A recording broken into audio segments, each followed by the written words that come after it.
You've definitely seen this communication trick pop up online, right? It promises to give you the upper hand in pretty much any conversation. But what if that trick is actually the problem? Today, we're going to dig into the much more powerful truth behind the so-called tactical pause. I mean, you've heard this one, haven't you? It's a classic life hack from all the online experts. And the idea is pretty simple. When someone's talking and you want to take charge, you just stop. You create this deliberate 2-second silence to kind of throw them off and seize control. So here's the million-dollar question. Is this tactical pause really the secret weapon that everyone claims it is?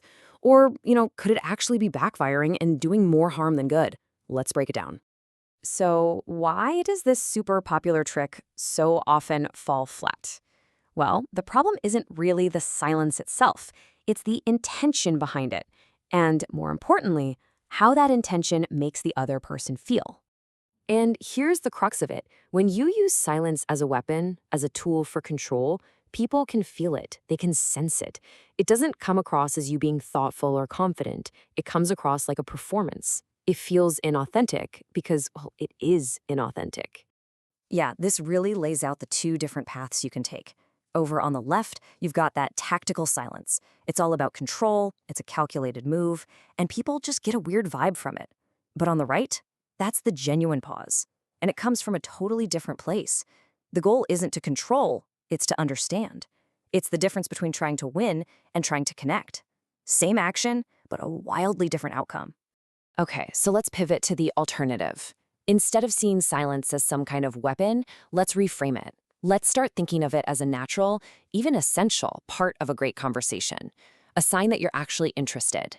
This brings us to this really powerful concept, authentic silence. And think of it this way, it's not a tool you use on someone. It's something that just happens when you're truly locked in and listening. It's that natural space your brain creates to actually process what you've just heard. It's a side effect of your own curiosity, not some tactic for control. And when you start approaching silence this way, the results are, well, night and day. The source material says you get a wildly different response, and it makes sense, right? People don't feel like you're playing games with them. They feel heard. They feel like you're actually engaged and giving their words the respect they deserve. So how do we actually do this? How do we make it happen? Well, it's not about learning a new trick. It's about cultivating a completely different mindset. Let's get inside the head of a truly authentic listener for a second. So what's the big secret? Honestly, it's incredibly simple. You have to shift your internal focus. When you are genuinely, truly interested in what someone else has to say, all the right behaviors, the pause, the nod, they just happen on their own. You don't have to fake it.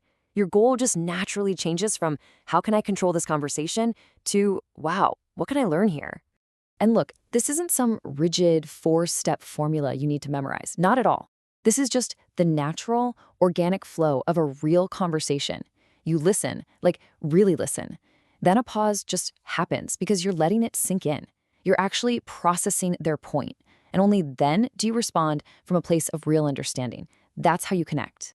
And this right here is where the magic happens. When you're truly interested, that head nod isn't a performance anymore. That silence isn't a trick. They become the real physical signs of your engagement. They are genuine signals that you care. And that kind of authenticity is something people can absolutely feel. Okay, let's boil this all down to one core idea. If you remember just one single thing from this entire explainer, please make it this next point. This right here is the whole ballgame. The nodding, the silence, all of it should just be a byproduct of how interested you are in the other person. In other words, stop thinking about your body language as a set of tools to be used.